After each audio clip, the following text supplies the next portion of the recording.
نحمده ونصلي على رسوله الكريم أما بعد فأعوذ بالله من الشيطان الرجيم بسم الله الرحمن الرحيم إن الله وملائكته يصلون على النبي يا أيها الذين آمنوا صلوا عليه وسلموا تسلیما۔ السلام علیکم ورحمۃ اللہ وبرکاتہ۔ آج کا موضوع ہے سورۃ الفاتحہ۔ سورۃ الفاتحہ قرآن مجید کی بہت مختصر سی صورتوں میں سے ہے اور اس کی کل 7 آیات مبارکہ ہیں، لیکن یہ قرآن حکیم کی عظیم ترین صورت ہے۔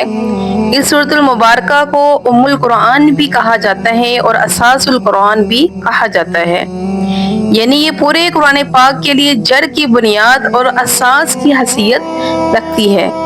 اس کا ایک نام الکافیہ یعنی کہ کفایت کرنے والی، جبکہ ایک نام الشافیہ یعنی شفاعت دینے والی بھی ہے۔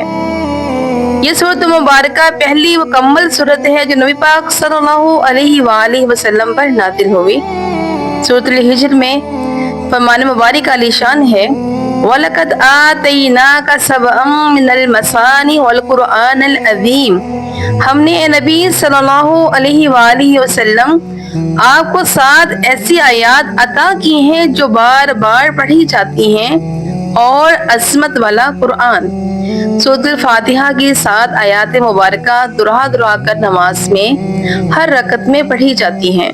اگر ہم کسی بھی رکعت میں سورۃ الفاتحہ کو نہیں پڑھتے تو ہماری نماز نہیں ہوگی۔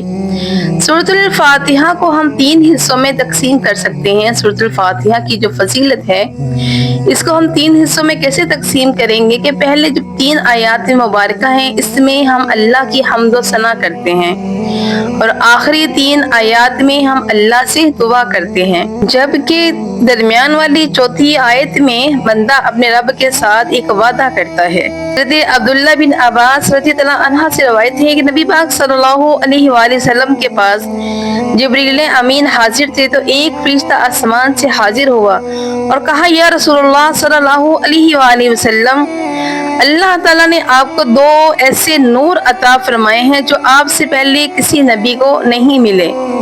وہ کون سے ہیں؟ ایک سورۃ الفاتحہ اور دوسرا سورۃ البقرہ۔